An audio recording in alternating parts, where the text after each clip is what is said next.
इस लेक्चर में स्प्रिंग 22 में एक क्वेश्चन आया हुआ है सीवीपी एनालिसिस का, उसको सॉल्व कर रहे हैं। तो सबसे पहले इसकी रिक्वायरमेंट देखते हैं। Compute net profit per month.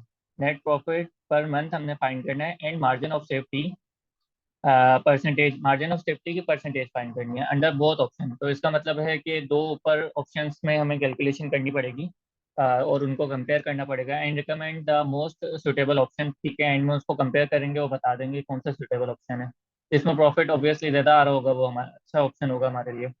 तो इस क्वेश्चन को अब देखते हैं। Rio limited operates donut shop in different places of Karachi and has average monthly sale of 45 million 4.5 million पर शॉप। ठीक है, कराची में एक उसकी शॉप है और वहाँ से 4.5 मिलियन की सेल हो रही है और अर्न कर रहा है कंट्रीब्यूशन मार्जिन ऑफ 20%। फिर क्या हुआ, R L is now planning to open a shop in Lahore. तो अभी कराची में था, अब वो लाहौर में जाने जा रहे हैं। In this respect following two rental options are under consideration. तो अब जब लाहौर में वो शॉप खोलना चाह रहे हैं तो वहाँ पे उसके पास दो ऑप्शन हैं। पहला ऑप्शन है कि वो एनुअल रेंट दे 2.52 मिलियन का, जो कि पेएबल इन एडवांस है, एडवांस में वो रेंट देगा। दूसरा ऑप्शन है कि वो मंथली रेंट दे 0.1 मिलियन का, साथ में 2% कमीशन दे टोटल सेल्स पे, payable at the end of each month. तो सबसे पहले जो कराची की जो शॉप थी उसका हम लोग देख लेते हैं क्या चक्कर है उसमें। अच्छा, हमेशा जो है इस तरह की वर्किंग में ना, इस तरह से कर लें, यूनिट्स रेट और अमाउंट का वर्किंग बना लें। ठीक है, मतलब यहाँ पे टोटल अगर अमाउंट दी हुई होगी तो उसमें हमें रेट का भी पता चल जाएगा कि कितना किस रेट से मल्टीप्लाई होके आया है, और यूनिट्स मतलब वॉल्यूम का इंक्रीज वगैरह जो भी होगा वो भी हमें पता चल जाएगा कि वॉल्यूम में इसका इंक्रीज क्या है। ठीक है, तो ये हम कर रहे हैं कराची वाली शॉप की वर्किंग। तो हमें सबसे पहले सेल्स दी हुई है 45 मिलियन की। ठीक है, उसके बाद R L earns contribution margin of 20%। तो इसमें से वेरिएबल कॉस्ट लेस हो जाएगी तो बचेगा क्या, सीएम बच जाएगा। सीएम कितना अर्न कर रहा है, इसका 20%। तो अगर मैं सेल्स फाइंड करूं तो इन दोनों का वेरिएबल कॉस्ट फाइंड करूं तो इन दोनों का डिफरेंस वेरिएबल कॉस्ट आ जाएगी।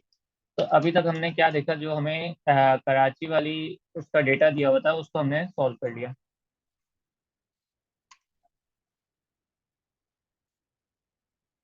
तो अब आगे बढ़ते हैं और देखते हैं कि नेक्स्ट इन्फॉर्मेशन क्या है। एडिशनल इन्फॉर्मेशन दी हुई है, मतलब अगर लाहौर में शॉप खोलनी है तो उसकी एडिशनल इन्फॉर्मेशन क्या क्या दी हुई है। R L would introduce customize donuts in addition to its regular range. ठीक है, अभी तक जो है कराची में हम रेगुलर रेंज बेचते थे, लेकिन अब उन्होंने कहा कि कस्टमाइज डोनेट्स बनाने शुरू कर दिए। The price of customize donuts will be 15% higher than the regular one. तो अब देखो, इस तरीके के जो भी क्वेश्चंस होते हैं ना उनको किस तरीके से सॉल्व करना है अभी। अगर इस पैटर्न से होके चलेंगे तो अच्छे तरीके से हो जाएगा। अगर हम बात करें यहाँ पे लाहौर की, ठीक है, क्योंकि अब लाहौर की बात हो रही है, तो इसमें अगर हम खाली अभी सेल्स की बात कर रहे हैं, ठीक है, तो अब सेल्स में क्या कह रहे हैं, ये हमने देख लिया कि यहाँ पे वॉल्यूम का जो भी यूनिट्स या वॉल्यूम लिख लेते हैं, वॉल्यूम का जो भी इंक्रीज आएगा वो देख लेंगे, रेट का जो भी इंक्रीज लेस होगा वो देख लेंगे, और अमाउंट आ जाएगी हमारे पास। ठीक है, अमाउंट बनती ही इसी तरीके से, कुछ जितने यूनिट्स हमने बेचे होते हैं, जितना वॉल्यूम होता है उसको रेट से मल्टीप्लाई कराते हैं तो अमाउंट आ जाती है। यहाँ पे डायरेक्ट अमाउंट दी हुई थी, इसका रेट और यूनिट का हमें बताया हुआ नहीं था क्या क्या है ना। तो अभी इसको देखते हैं। R L would introduce customize units in addition to its regular price range. The price of customize unit will be 15% higher than the regular one. तो अब जो हमारी सेल्स थी ना वो दो उसमें चली जाएगी, एक तो रेगुलर हो जाएगा, एक कस्टमाइज हो जाएगा। ठीक है, तो अब इन्होंने कहा कि कस्टमाइज डोनेट्स वाली जो प्राइजेस हैं वो 15% से बढ़ रही हैं।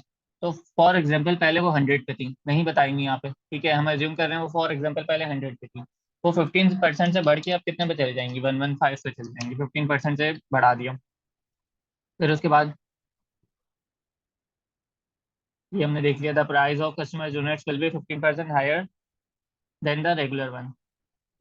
और एवरेज मंथली सेल्स वॉल्यूम, अब ये पहले रेट की बात हो गई या वॉल्यूम की बात हो रही। अच्छा, करना क्या है कि जो जो इन्फॉर्मेशन मिलती जा रही है ना वो सब हमने अभी रखते जानी है। फिर एंड में उसको देख लेंगे, जो जो रह जाएगा उसको बैलेंसिंग अमाउंट फाइंड कर लेंगे। Average monthly sales volume, volume की बात हो रही है, यहाँ की बात हो रही है, of this shop is expected to be 30% higher than existing sales. जो भी हमारी एग्जिस्टिंग सेल्स होगी ना, उसका ये वाली जो सेल्स है वो 30% हायर है, जिसमें से 20% of the sale volume will consist of customized donuts. तो पहली लाइन यहाँ तक अगर जब हमने पढ़ी, average monthly sales volume of this shop is expected to be 30% higher than existing sales. तो पहले फॉर एग्जांपल वो 100% थी सेल्स, तो वो बढ़ के अब कितनी हो गई, 130% पे चली जाएगी। ठीक है, पहले जो भी सेल्स थी वो 100 पे थी, वो बढ़ के 130% पे चली गई, यहाँ पे भी 130% पे हो गई। अब 20% of the sales volume will consist of customized donuts. तो जो सेल्स वॉल्यूम है वो किस तरीके से डिवाइड हो रहा है, 80% इधर से आ रहे हैं रेगुलर से, और कस्टमाइज से 20% आ रहा है। तो इसको मैं मल्टीप्लाई कराता हूँ 80% से, क्योंकि 80% हमारी जो सेल्स जनरेट हो रही है वो रेगुलर से जनरेट हो रही है। उसका इन्होंने नहीं बताया, 80% वाला सीन नहीं बताया, हमने खुद फाइंड किया कि भाई उन्होंने बता दिया कि जो कस्टमाइज हैं वो 20% रेवेन्यू जनरेट कर रहे हैं। 20% ऑफ द सेल्स वॉल्यूम कहाँ से आ रहा है, कस्टमाइज वाले से, तो ऑब्वियसली जब 20 यहाँ से आ रहे हैं तो 80 यहाँ से आ रहा होगा। ठीक है, फिर उसके बाद वेरिएबल कॉस्ट की इन्फॉर्मेशन है, फिक्स कॉस्ट की इन्फॉर्मेशन है, सेल्स से रिलेटेड जो जो इन्फॉर्मेशन थी वो हमने रखी। अब देखते हैं, जब यहाँ पे कस्टमाइज की प्राइस बढ़ रही है तो यहाँ हम एज्यूम करते हैं वो 100% ही है, जो पहले थी वो वही है, नहीं बढ़ रही। ठीक है, अब इसको सॉल्व कर लेते हैं।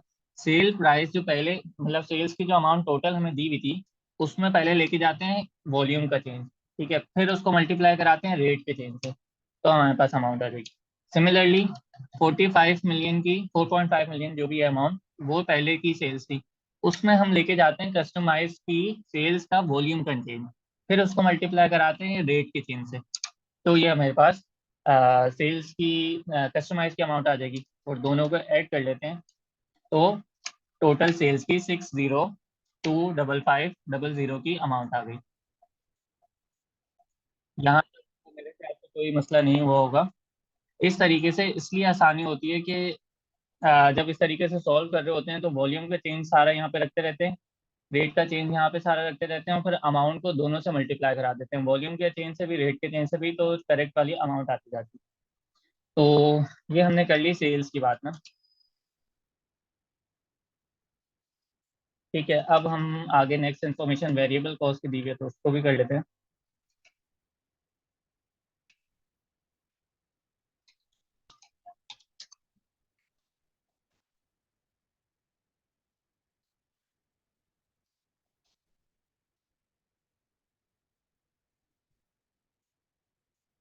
ठीक है, इसको सारी फिजिक्स वाली हटा देते हैं। तो अब वेरिएबल कॉस्ट को देखते हैं। Variable cost consist of 75% cost of making regular donuts. ठीक है, तो यहाँ तक क्या पता चला कि 75% कॉस्ट जो जा रही है वो रेगुलर डोनेट्स पे जा रही है, which include increase by 5% in the case of customize donuts. The remaining variable cost represents packaging cost of all documents with donates, which is expected to increase by 4%। पता नहीं क्या क्या बता दिए भाई, दोबारा से देखते हैं। वेरिएबल कॉस्ट जो है कंसिस्ट ऑफ 75% है cost of making regular donuts. ठीक है, तो जो हम रेगुलर डोनेट्स बना रहे हैं उसमें से वेरिएबल कॉस्ट जो है वो 75% कवर कर रही है। तो रिमेनिंग जो इसका 25% बचा उसमें क्या हो रहा है, तो रिमेनिंग वेरिएबल कॉस्ट जो है रिप्रेजेंट करिए पैकेजिंग कॉस्ट। तो एक तो ये रेगुलर और कस्टमाइज हो गई, एक हमारे आ रही होगी पैकेजिंग कॉस्ट। और ये पैकेजिंग कॉस्ट जो है वो दोनों में आ रही होगी, रेगुलर में भी पड़ रही होगी और कस्टमाइज में भी, क्योंकि जब रेगुलर डोनेट्स बेचते हैं तब भी हमें पैकेजिंग की नीड पड़ती है, जब कस्टमाइज डोनेट पड़ते हैं तब भी हमें पैकेजिंग के लिए एक वेरिएबल कॉस्ट लगानी पड़ी होती है, लेकिन इंफॉर्मेशन अलग अलग दे दी। तो अभी तक के डेटा से ये पता चल गया कि ये चीज़ 75% कवर कर रही है। सिमिलरली ये चीज़ भी 75% कवर हो रही है। ठीक है, और पैकेजिंग जो है वो 25% है।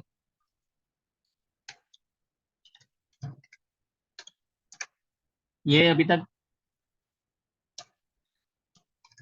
ये अभी तक हमने क्या क्या देखा। उन्होंने बोला कि variable cost consist of 75% cost of making regular donuts. ठीक है, अभी पहले जो है ना, उन्होंने दो में डिवाइड कर दिया, एक रेगुलर चीज को और एक पैकेजिंग वाली को। ठीक है। तो मतलब डोनेट्स बनाने वाली में जो जो कॉस्ट लग रही थी, और पैकिंग में जो जो कॉस्ट लग रही थी, उसको अलग कर दिया। तो 75% कॉस्ट ये रेगुलर में लग रही थी। अब रेगुलर के अंदर कस्टमाइज भी है, ठीक है, तो 75 इन दोनों में लग रही है। पैकेजिंग में 25% रिमेनिंग लग रही है। फिर which which would increase by 5% in case of customized donut। अच्छा, अब कस्टमाइज डोनेट्स जो हम बना रहे हैं, उसमें जो हमारा रेट है, ठीक है, ये 5% इंक्रीज जो हो रहा है, ये कस्टमाइज डोनेट के रेट में इंक्रीज हो गया। पहले वो 100 का बिकता था, अब वो 105 का बिकना शुरू हो जाएगा। फिर the remaining variable cost represent packaging cost of all donuts, ठीक है, which is expected to increase by 4%। तो पैकेजिंग जो पहले 100% कॉस्ट लगती थी, अब वो 104 लगने शुरू हो जाएगी। उसके बाद और जो रेगुलर वाले थे, वो अपनी जो नॉर्मल 100% प्राइस थी, वेरिएबल कॉस्ट जो पहले रेट था, वो उसी पे ही होगा। कोई इसमें डिफरेंस, जिस चीज में डिफरेंस नहीं बताया, तो वो हम 100 ही रखेंगे कि भाई जो पहले था वो वही है। जो जिसमें डिफरेंस बताते रहेंगे, उसमें इंक्रीज करते रहेंगे। पहले 100 था, 105 पे चला गया, ये 104 पे चला गया। यहाँ पे हम लोग यूनिट्स का ले रहे हैं डिफरेंस, यहाँ पे हम लोग रेट का ले रहे हैं। अमाउंट अभी निकाल लेंगे। फिर उसके बाद देखते हैं, ये फिक्स कॉस्ट की इन्फॉर्मेशन है, ये भी फिक्स कॉस्ट की है। अच्छा, ये हमने इनको डिवाइड कर दिया कि कितने कितने परसेंटेजेस पैकेजिंग में लग रहे थे और इसमें लग रहे थे। अब वॉल्यूम का चेंज देखते हैं, असल जो वॉल्यूम में आया था। जैसे सेल्स में वॉल्यूम का चेंज दिया, अब यहाँ पे वेरिएबल कॉस्ट में वॉल्यूम का चेंज देते हैं। Average monthly sales volume of this shop is expected to be 30%। जैसे वहां पे हमने 30% से इंक्रीज किया था, इसको भी 130 पे ले जाएंगे। 30%, पहले ये 100% वॉल्यूम था, अब इसको 130 पे लेकर। सिमिलरली पहले ये 100% पे था, इसको 130 पे ले गए। और ये भी पहले 100% पे था, इसको 130 पे ले जाएंगे। फिर उसके बाद higher than existing sale, 20% of the sale volume will consist of customize donut. अच्छा, जैसे कि पहले भी 80% यहाँ से हमारी सेल्स जनरेट हो रही थी, 20% यहाँ से जनरेट हो रही थी, अभी भी यही होगा कि 80% वेरिएबल कॉस्ट यहाँ से आ रही है और 20% वेरिएबल कॉस्ट यहाँ से आ रही है। तो वेरिएबल कॉस्ट जो टोटल थी 36 मिलियन की, उसको मल्टीप्लाई कराते हैं वॉल्यूम के चेंज से, और फिर उसको मल्टीप्लाई कराते हैं रेट के चेंज से। सिमिलरली यहाँ पे भी वेरिएबल कॉस्ट जो टोटल थी, उसको मल्टीप्लाई कराते हैं वॉल्यूम के चेंज से और फिर रेट के चेंज से। एंड सिमिलरली वेरिएबल कॉस्ट जो यहाँ थी, उसको मल्टीप्लाई कराते हैं वॉल्यूम के चेंज से और फिर रेट के चेंज से। तो ये कैसे कैसे आई है, दोबारा से देख लेते हैं एक एक मरतबा। ये कितना 7% कैसे आया? 25% जो थी ना, अच्छा 25% यहाँ पे नहीं थी, ये 75% है। ठीक है, 25% तो ये है ना, ये भी 75% है, ये भी 75% है, और ये 25% है। ठीक है, तो ये सारी हमने चीज़ें देखी। अब अब हमने पैकेजिंग को भी ना, ये जो पैकेजिंग का कॉस्ट है, इसको भी हमने 80-20 में तोड़ के इनमें डाल देना है, रेगुलर में और कस्टमाइज में। ये पैकेजिंग कॉस्ट टोटल आई है ना, तो 80%, जैसे कि यहाँ पे 80% हमने किया, तो 80% इधर ले जाएंगे और 20% इधर ले जाएंगे। तो टोटल में अगर निकालूं, इसमें मैं ऐड कर रहा हूँ पैकेजिंग का 80%। ठीक है। सिमिलरली इसमें मैं ऐड कर रहा हूँ पैकेजिंग का 20%।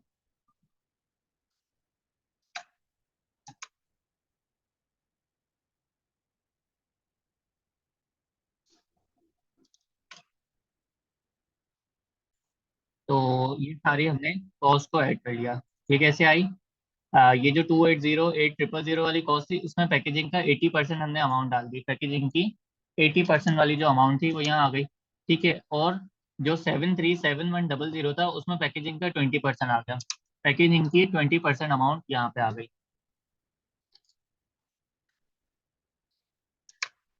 ठीक है, 980460। तो टोटल मेरे पास कॉस्ट कितनी आ गई?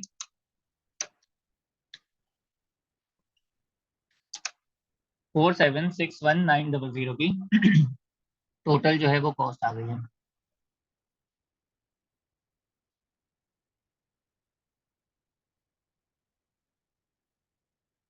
तो हमारे पास सेलिंग प्राइस भी आ गई, सेल्स की अमाउंट भी आ गई, वेरिएबल कॉस्ट भी आ गई। अब नेक्स्ट चीज देखते हैं। नेक्स्ट क्या है हमारे पास? फिक्स कॉस्ट का डेटा है ना, तो फिक्स कॉस्ट को देख लेते हैं।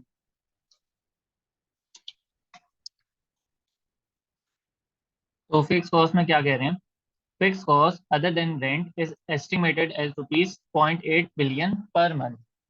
ठीक है, रेंट रेंट के अलावा जो फिक्स कॉस्ट है वो 0.8 मिलियन पर मंथ की है। तो अगर आप दो जो ऑप्शन थे ऊपर उनकी बात करें, क्योंकि फिक्स कॉस्ट वहीं से हम लेके जाएंगे ना, तो सेल्स में से वेरिएबल कॉस्ट माइनस कराते हैं, पहले निकाल लेते हैं सीएम। ठीक है, अगर मैं यहाँ पे सीएम फाइंड कर लूँ, सीएम कैसे आएगा, सेल्स हमने फाइंड कर ली और सारी वेरिएबल कॉस्ट को हटा दिया तो हमारे पास आ गया सीएम। सीएम में से अब मैंने फिक्स कॉस्ट हटानी है, तो फिक्स कॉस्ट हटाऊंगा तो प्रॉफिट आ जाएगा। ठीक है, अब मेरे पास दो ऑप्शंस हैं हमें दिए में, ऑप्शन 1 है और ऑप्शन 2 है। अब ऑप्शंस की तरफ चलते हैं। तो ऑप्शंस में क्या कह रहे हैं, annual rent of 2.52 million payable in advance. Annual जो रेंट है 2.52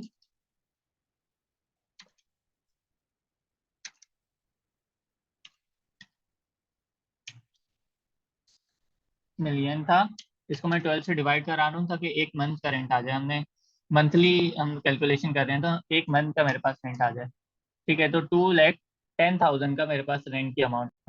फिर उसके बाद ऑप्शन 2 में क्या था, monthly rent of 0.1 million. 0.1 million मतलब 100,000। ठीक है, ये हमारे पास रेंट आ गया, एनुअल रेंट नहीं, ये हमने मंथली रेंट फाइंड किया क्योंकि हम मंथली कैलकुलेशन कर रहे हैं।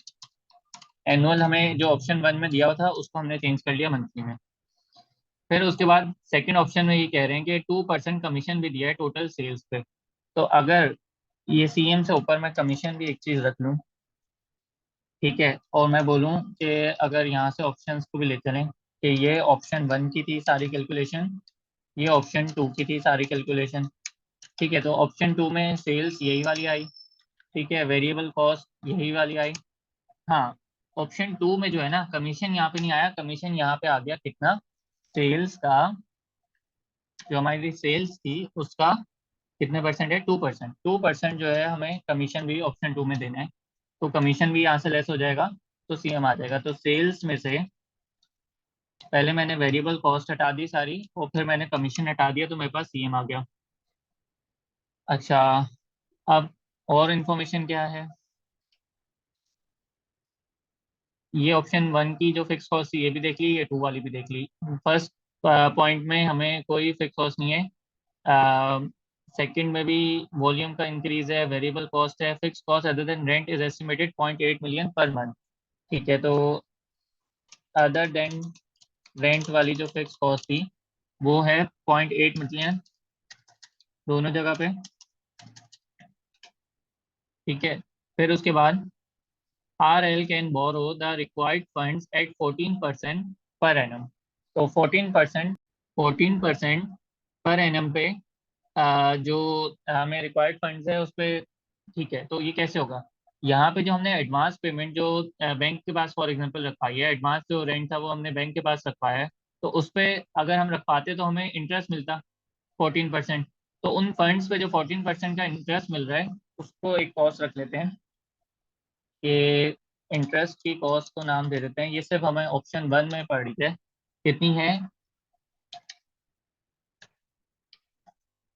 ये पूरे साल की थी फिक्स कॉस्ट। ठीक है, इसका 14% पर एनम ये इंटरेस्ट आ गया, इसको मैं 12 से डिवाइड कर रहा हूँ ताकि मंथली मेरे पास आ जाए, तो ये मेरे पास मंथली की अमाउंट आ गई, यहाँ पे हमें कोई नहीं देनी पड़ रही। फिर उसके बाद और क्या चीज़ बची है, हमने ये फिक्स कॉस्ट ले ली, ये भी ले लिया, तो मेरे ख्याल से सारी चीज़ें हो गई हैं। बस अब इनको ऐड कर लेते हैं, सारी फिक्स कॉस्ट है यहाँ पे आ गई और यहाँ पे भी जितनी फिक्स कॉस्ट थी वो भी आ गई। तो ठीक है, तो फिक्स कॉस्ट जो ऑप्शन 1 में आई है वो हमने यहाँ पे फाइंड कर ली, और फिक्स कॉस्ट जो ऑप्शन 2 में आई है वो हमने यहाँ पे फाइंड कर ली। तो प्रॉफिट निकाल लेते हैं, सीएम में से जितनी भी फिक्स कॉस्ट है वो सारी माइनस कर देते हैं, यहाँ पे भी सीएम में से CM की अमाउंट में से जितनी भी फिक्स कॉस्ट है वो माइनस करा देते हैं, तो ये हमारे पास आ गई। अब इनका डिफरेंस देख लेते हैं। डिफरेंस निकालने की ज़रूरत नहीं है, सिर्फ हमें ये पता चल रहा है कि कहाँ पे प्रॉफिट ज़्यादा आ रहा है, तो इस वाली अमाउंट पे ज़्यादा आ रहा है प्रॉफिट, तो ये हमारे लिए ज़्यादा बेनिफिशियल है। नेट प्रॉफिट ज़्यादा वहाँ पे आ रहा है ना। अच्छा, दूसरा हमसे कह रहे थे कि मार्जिन ऑफ सेफ्टी माइंड करें। मार्जिन ऑफ सेफ्टी कैसे निकलेगी वो देख लेते हैं। मार्जिन ऑफ सेफ्टी कैसे आता है? मार्जिन ऑफ सेफ्टी,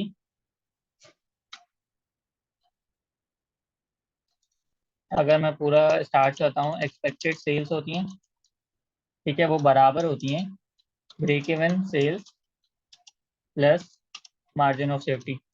ये होता है मार्जिन ऑफ सेफ्टी। अगर हमें सिर्फ फाइंड करना है तो या तो हमें एक्सपेक्टेड सेल्स पता चल जाए या ब्रेक इवन सेल्स पता चल जाए।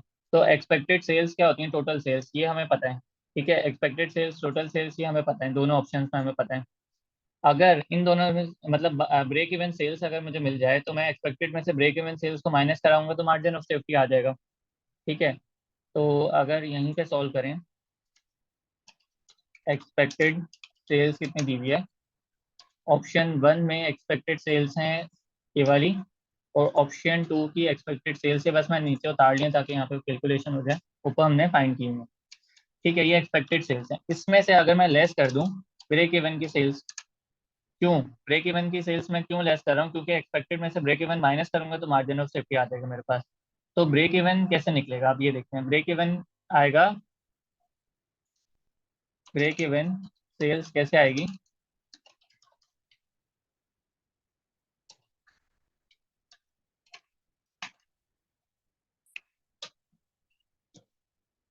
फिक्स कॉस्ट को डिवाइड करा देंगे CM रेशो से, ठीक है। तो पहले यहाँ पे CM रेशियो फाइंड कर लेते हैं, जो कि हमने नहीं किया हुआ। CM रेशियो कैसे निकलता है? CM को डिवाइड करा देते हैं सेल्स से, यहाँ पे भी CM को डिवाइड करा देते हैं सेल्स से। तो ये मेरे पास CM रेशियो आ गया, इसको परसेंटेज में ले लेते हैं, ठीक है। फिर फिक्स कॉस्ट भी पता है, CM रेशियो भी पता है। फिक्स कॉस्ट कितनी है पहले ऑप्शन में? ये रही 1039 वाली, डिवाइड CM कितना है? 21% का। यहाँ पे फिक्स कॉस्ट कितनी है? 9 मिलियन, 9 लाख की। और यहाँ पे मेरे पास CM रेशो आ गया, दोनों का आ गया, ब्रेक इवन सेल्स भी आ गई। तो बस एक्सपेक्टेड सेल में से ब्रेक इवन को माइनस कराएंगे, हमारे पास मार्जिन ऑफ सेफ्टी आ जाएगी। तो मार्जिन ऑफ सेफ्टी आ जाएगी यहाँ पे कैसे? ये टोटल सेल्स थी, एक्सपेक्टेड सेल्स, उसमें से ब्रेक इवन सेल्स माइनस करा दी। यहाँ पे भी टोटल सेल्स में से ब्रेक इवन सेल्स माइनस करा दी। अब उन्होंने हमसे मार्जिन ऑफ सेफ्टी परसेंटेज में पूछ लिया, परसेंटेज में। तो मार्जिन ऑफ सेफ्टी परसेंटेज में कैसे आएगी? जैसे CM परसेंटेज निकालते हैं वैसे मार्जिन ऑफ सेफ्टी भी निकल जाएगी। मार्जिन ऑफ सेफ्टी को डिवाइड बाय एक्सपेक्टेड सेल से डिवाइड करा दें, यहाँ पे भी मार्जिन ऑफ सेफ्टी को डिवाइड करा दें एक्सपेक्टेड सेल से, तो ये हमारे पास मार्जिन ऑफ सेफ्टी जो है वो परसेंटेज में आ जाएगी। तो ये इस तरीके से सारी हमारे पास कैलकुलेशन हो गई है। तो मेरे ख्याल से ये 10 मार्क्स के क्वेश्चन थोड़ा सा गलत हुआ है, मतलब थोड़े से इसके मार्क्स ज़्यादा होने चाहिए थे, 12-14 मार्क्स का ये होना चाहिए था मिनिमम। क्योंकि इसमें जो वर्किंग थी उसमें काफ़ी, अगर फर्स्ट टाइम जो भी कर रहा है उसको सोचना पड़ना था। तो खैर इसके ऊपर काफ़ी अच्छी ग्रिप बना लें, क्योंकि मोस्ट प्रोबेबली क्वेश्चन बन सकते हैं इसके ऊपर, क्योंकि डिसीजन मेकिंग के साथ वाले क्वेश्चन होते हैं। अच्छा, इसमें खाली अगर ये वर्किंग भी कर लेते हैं ना, कि सेल्स की मतलब एडिशनल इन्फॉर्मेशन की भी जितनी वर्किंग है, तो मैक्सिमम मार्क्स जो है ना यहीं से कवर हो जाते हैं। बाकी अगर ऑप्शंस नहीं भी समझ आ रहे कि ये ऑप्शन में किस तरीके से हमने वर्किंग करनी है, और गलत भी हो जाती है, तो इतने मार्क्स नहीं कटेंगे अगर प्रॉपर ऑप्शन लिखें कि भाई ऑप्शन 1 है 2 है, उसमें चीज़ें लिखें। अगर ये वैल्यूज फॉर एग्जांपल गलत भी लिख देते हैं तो ये इनको लिखने के मार्क्स से मिल जाएंगे, कि भाई हाँ पता था कि भाई दो ऑप्शंस हमें चाहिए, दो ऑप्शंस में क्या क्या है, ये सारी चीज़ें चाहिए। तो पेपर में क्या करना है कि कैलकुलेशन वर्किंग, मतलब जो कैलकुलेटर पे सॉल्व करना है वो बहुत देख के करना है। और फॉर एग्जांपल अगर कहीं पे मिस्टेक भी हो जाती है, कोई ये वैल्यू गलत भी आ जाती है, तो ये वर्किंग प्रॉपर पूरी करनी है एंड तक, क्योंकि इस सिर्फ इस के मार्क्स जो होंगे वो कट जाएंगे, 0.5 1 2 मार्क्स जो भी होंगे इसके कट जाएंगे, बाकी ये सारी नीचे की मार्क्स मिल जाएंगे। तो आई होप ये डिसीजन मेकिंग के साथ एक जो क्वेश्चन था समझ आ गया होगा। इसमें अगर कुछ नहीं समझ आ रहा तो बिल्कुल कमेंट सेक्शन में पूछ सकते हैं, और इससे रिलेटेड अगर कोई क्वेश्चन है तो वो बिल्कुल उसका पास पेपर का नाम लिख सकते हैं क्वेश्चन कमेंट्स में, तो वो भी मैं सॉल्व कर दूंगा।